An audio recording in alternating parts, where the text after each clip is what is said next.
இளைஞர்கள் உள்ள இருக்கிறீங்களோ நீங்க அதை ஞாபகத்தில் வச்சுக்கணும்.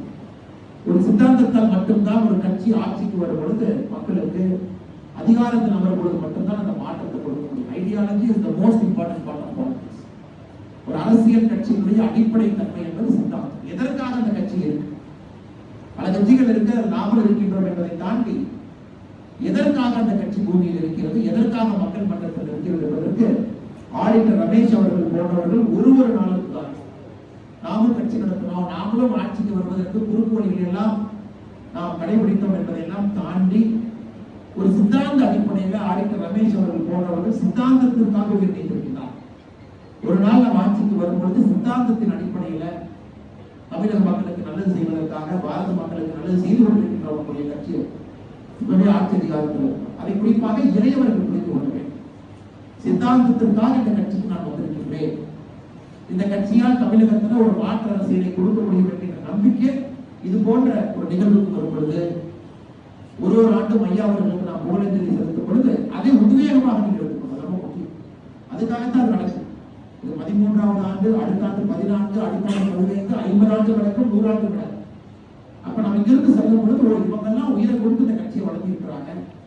அப்ப நாமும் அந்த சித்தாந்தத்தின் அடிப்படையிலே இந்த கட்சியில பயணம் செய்ய வேண்டும் என்கின்ற ஒரு வேள்வியை விதைப்பதற்காக மட்டும்தான் கட்சியில் போன்ற பெரியவர்களை, தாய்மார்களை அவர்கள் பிறந்த நாளாக இருந்தாலும் சரி, இறந்த நாளாக இருந்தாலும் சரி நாம் கொண்டாடுகிறோம்.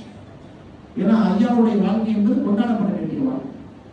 1967 2013 வரை வாழ்ந்த காலங்கள் குறைவாக இருந்தாலும் கூட செய்த காரியங்கள் இதெல்லாம் நாம் ஞாபகத்தில் வச்சுக்கலாம். அதே போல இரண்டாவது நம்முடைய பொறுப்பில் இருக்கக்கூடிய தலைவர். இன்னைக்கு பொறுப்புல தலைவர் இருக்கிறார், மாவட்டத்தினுடைய பொருளாளரா, மாவட்டத்தினுடைய தலைவரா, பொதுச் செயலரா, செயலாளரா. அப்ப அவர்களும் மனதிலே ஞாபகம் வைத்துக் கொள்ள வேண்டும்.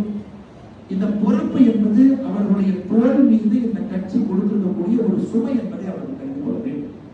அது சுலமான சுமையாக இருக்கலாம், ஆனால் அது ஒரு சுமை. அப்படி என்றால் சித்தாந்தத்தின் அடிப்படையில் இந்த கட்சியை வழிநடத்தணும். சித்தாந்தத்தின் அடிப்படையில் இந்த கட்சியை இன்னும் மெருகேற்றிக் கொண்டிருக்க வேண்டும். சித்தாந்தத்தின் அடிப்படையில் இன்னும் நிறைய பேருக்கு இந்த கட்சிக்கு தயாராகும். அதனால் பொறுப்பில் இருக்கக்கூடியவர்களுக்கு கூட இது போன்ற நிகழ்வுகள் நாம் உணர்த்துகின்றோம். நீங்கள் எடுத்திருக்கக்கூடிய பொறுப்பு பெரிது. அந்த பொறுப்புல இந்த கட்சி இன்னும் நிறைய உங்களுக்கு எதிர்பார்க்குது. வருகின்ற காலத்துல நீங்கள் இன்னும் மண்டல் தலைவர்களாக இருக்கட்டும், பூத் தலைவர்களாக இருக்கட்டும், எல்லோருக்கும் அடிப்படை சித்தாந்தம் இதுதான். இந்த கட்சியில் இத்தனை பேர் சித்தாந்தத்துக்காக எடுத்திருக்கிறாங்க. 2-3 முறை ஜெயிலுக்கு போயிருக்காங்க. கணேஷ் சதுர்த்தி ஒரு விழாவில் ஜெயிலுக்கு போனாங்க. அதே போல ஐயா சொன்ன தப்பப்படி துப்பாக்கி சூடு நிகழ்வு ஒரு முறை. ஒரு ஆடிட்டராக அவ்வளவு படிச்சுட்டு சமுதாயத்தில் ஒரு பெரிய பொறுப்பில் இருக்கக்கூடிய மனிதர் அவருடைய சித்தாந்தத்திற்கு பிரச்சனை வந்த பொழுது எல்லா இடத்திலும் கேள்வி கேட்டு அதற்காக சிறைக்கு செல்வதற்கும் கூட தயாராக இருந்தவர் ஆடிட்டர் ரமேஷ் ஐயா. ஒன்றும் மறந்துடக்கூடாது. அதனால் இந்த நிகழ்வில் இருக்கக்கூடிய மாவட்டத்தினுடைய எல்லா பொறுப்பாளர்களும் கூட அன்பான வேண்டுகோள், நிச்சயமாக ஒரு நாள் பாரதிய ஜனதா கட்சி ஆட்சி அதிகாரத்துக்கு வரும் பொழுது நமக்கு வாய்ப்பு கிடைக்கும். ஆனால் அதுவரை பொறுமையாக இருக்க வேண்டிய கட்டாயமும் ஒரு காலத்தினுடைய அவசியம் நமக்கு இருக்கு. அந்த சித்தாந்தத்தை நீங்க எங்கி விடாம அதுக்குள்ளே வச்சுக்கிட்டு நாம் நல்ல மனிதர்களாக, தனிப்பட்ட முறையில் நாம் நல்ல மனிதர்களாக இருக்கணும். நம்முடைய பழக்க வழக்கம், தனிப்பட்ட வாழ்க்கை சிறப்பாக இருந்தால் மட்டும்தான் அரசியல்ல ஒரு பொறுப்பெடுத்து நாம் செயல்படுத்தும் பொழுது அது இன்னும் சிறப்பாக இருக்கும். அதை நாம் எல்லாம் புரிஞ்சுக்கணும். ஒரு தொழில் பண்றோம், தொழில் ஒரு நேர்மை, பேசுகின்றோம், பேசுவதிலே ஒரு இனிமை, 4 பேர்த்துக்கிட்ட பழகிறதுல ஒரு தன்மை. இதையெல்லாம் அடிப்படையில் இது போன்ற நிகழ்வுகள் வரும்போது ஆடிட்டர் ரமேஷ் அப்படி இருந்தாங்க. நானும் அவர் இதெல்லாம் கற்றுக் கொடுத்துட்டு போனாங்க. அதுல இருந்து நல்ல விஷயங்கள் நான் எடுத்துக்கிறேன். அப்படியெல்லாம் நாம் வாழும்பொழுது மட்டும்தான் இந்த மனிதனுக்கு உண்மையான அஞ்சலி செலுத்துகின்றோம் என்கிற அர்த்தம். அதனால் வேலையில் இருக்கக்கூடிய எல்லா அன்பு தலைவர்களுக்கும், கட்சியினுடைய பொறுப்பாளர்களுக்கும், வேலைக்கு முன்புறம் எல்லாமே நின்றுக்கிறீங்க, கஷ்டப்பட்டு இருக்கிறீங்க. இருந்தும் இந்த நிகழ்வுக்கு வர வேண்டும் என்கின்ற உத்வேகத்தோடு வந்திருக்கிறீர்கள். வந்திருக்கக்கூடிய எல்லா நிர்வாகிகளுக்கும் நிறைய பெரியவர் வந்திருக்கிறாங்க. மாவட்ட தலைவருடைய அழைப்பை ஏற்று எல்லாம் வந்திருக்கிறாங்க. சங்கத்தினுடைய பெரியவர் வந்திருக்கிறாங்க. அவர்களுக்கும் இந்த நேரத்தில் வந்ததற்காக என்னுடைய நன்றியை தெரிவித்துக் கொள்கிறேன். பத்திரிகைகள் வந்திருக்கிறார்கள் காலையில், அவர்களுக்கும் என்னுடைய நன்றியை தெரிவித்துக் கொள்கிறேன்.